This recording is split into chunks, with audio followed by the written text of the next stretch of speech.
Welcome to G Fun Facts Online. We often hear about breakthrough miracle materials discovered in a lab, promising to change everything. But the journey from a laboratory curiosity to a cornerstone of our technology is never that simple. Today, we're talking about graphene and its incredible family of two-dimensional materials. These aren't just exceptionally strong, light, and conductive. To truly revolutionize our world, they have to survive a brutal real-world test, navigating a complex terrain of economics, safety, and sustainability. It's a high-stakes balancing act between immense promise and practical reality. So let's peel back the hype and look at the real-world gauntlet these materials must run. First up, the environmental question. In our push for a sustainable future, we can't just ask if a new material works well. We have to analyze its entire life cycle, from the raw materials it's made from, its cradle, to its final disposal or recycling, its grave. This is called a life cycle assessment, or LCA, and for 2D materials, it reveals a complicated picture. The environmental friendliness of graphene, for example, changes dramatically depending on how you make it. One of the most common methods is called chemical exfoliation. It's used to make graphene oxide, and it's scalable, meaning you can produce large quantities. The problem is, it involves harsh toxic oxidizing agents and huge amounts of solvents. This process leaves a significant environmental footprint unless you can develop highly efficient ways to recover and reuse those acids and solvents. Then you have the bottom-up methods, like chemical vapor deposition, or CVD. These can create very high-quality graphene, but they are often energy guzzlers, requiring extremely high temperatures and vacuum conditions. The good news is that there are ways to mitigate this. You could improve heat transfer efficiency, use precursor gases derived from renewable biomass instead of fossil fuels, and, of course, power the entire facility with renewable energy. Researchers are also exploring some fascinating, greener production routes. Imagine making high-tech graphene from waste materials like old batteries, coconut shells, or even plastic trash. This sounds like a perfect win-win, but we have to be careful. The energy needed to purify and process these waste materials can sometimes be so high that it offsets the environmental benefits of recycling. Beyond production, there's a serious health and safety concern: toxicity. We're talking about nanomaterials. Because of their minuscule size, 2D materials can be inhaled or absorbed by the body, where they can interact with our biological systems in complex and unpredictable ways. Studies on the toxicity of the graphene family have produced mixed results. It really depends on the material's specific traits, its size, shape, and surface chemistry.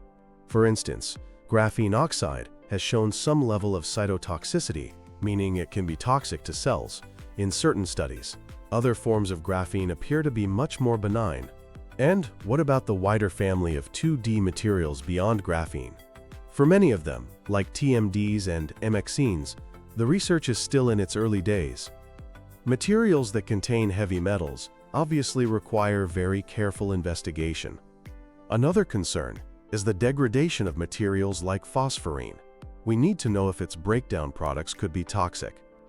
To tackle this, a key principle is emerging: the safe and sustainable by design concept. This means proactively designing both the material and the production process from the ground up to minimize hazardous substances. The goal is to ensure the final product is biocompatible and degrades into harmless components at the end of its life.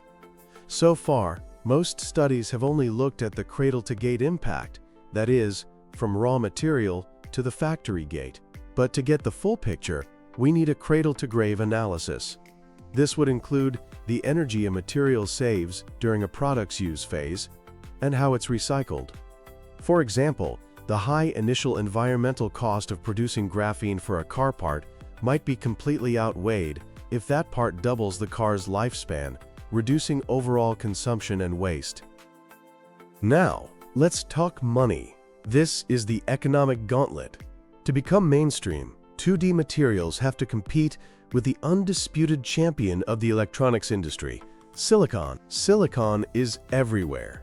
It's abundant, cheap, and we have perfected its processing over decades. A multi-trillion-dollar global infrastructure has been built around it. For any new material to challenge this dominance, it needs a killer economic case. The biggest hurdle is cost. High-quality, electronics-grade graphene is still vastly more expensive to produce than silicon. While prices for lower-grade graphene powders, which are used in things like composites and coatings, have dropped significantly, the pristine, defect-free sheets needed for high-performance computer chips remain a major barrier. This cost problem isn't unique to graphene. It's a recurring theme for most novel 2D materials. To justify this high cost and the massive investment needed for new manufacturing plants, a material often needs what's called a killer application. This isn't just a product that's a little bit better, it's a complete game changer, something that was flat out impossible before. For graphene, this killer app probably won't be replacing silicon in your computer's CPU.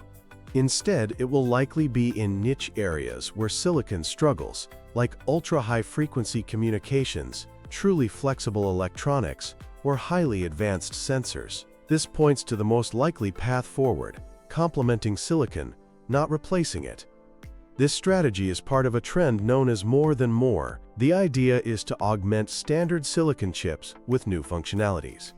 For example, you could integrate tiny, 2D material-based sensors or photonic components directly onto a silicon chip. This approach combines the best of both worlds.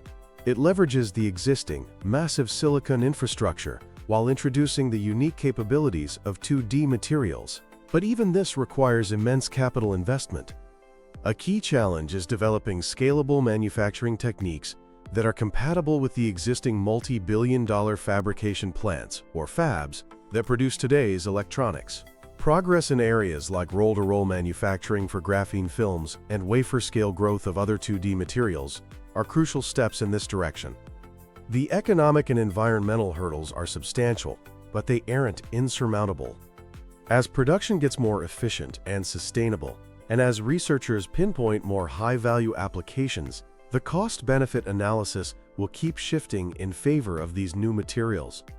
So despite the challenges, the future for 2D materials is incredibly bright.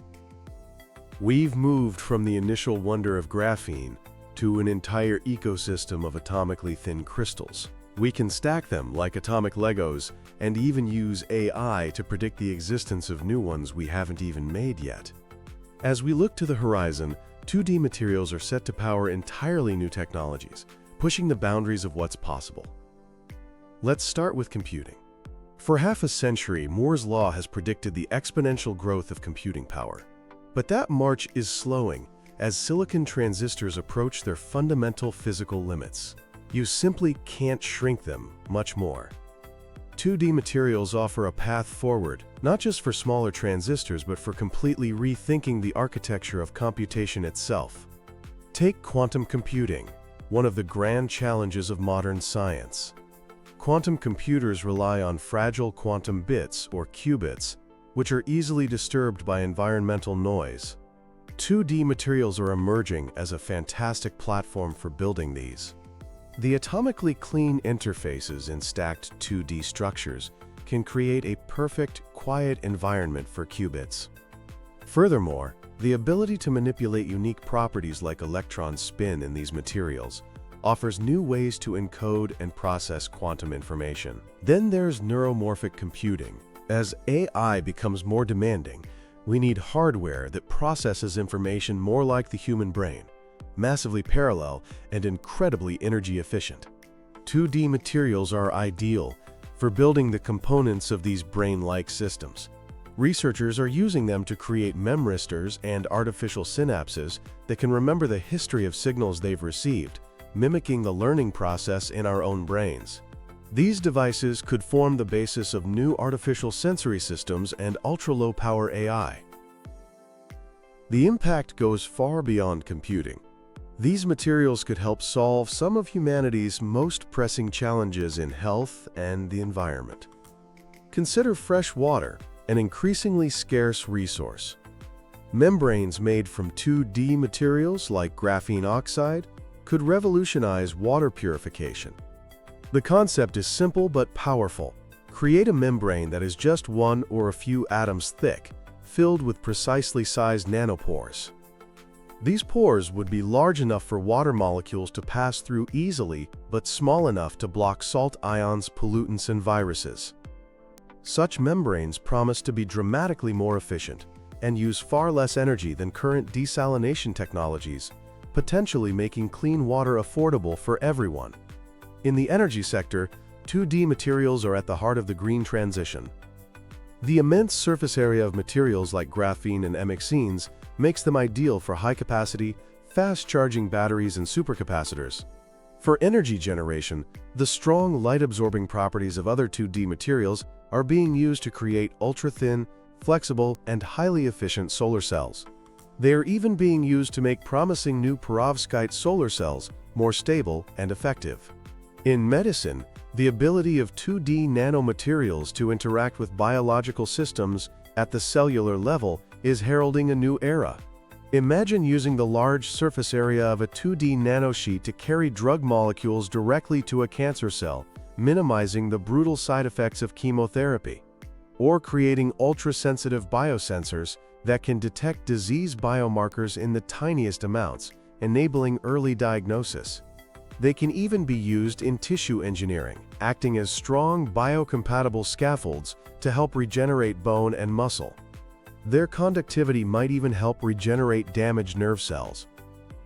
The applications even extend to the stars. The harsh environment of space demands materials that are incredibly strong, lightweight, and resistant to radiation and extreme temperatures.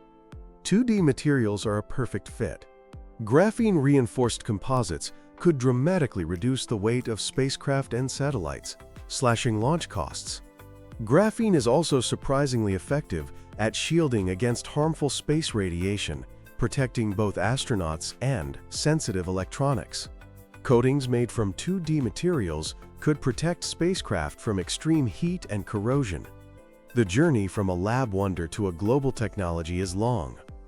Issues of large-scale, cost-effective, and sustainable production must be solved. The potential long-term health and environmental impacts must be rigorously understood. And the economic case must be proven against established technologies. Yet, the pace of discovery is breathtaking.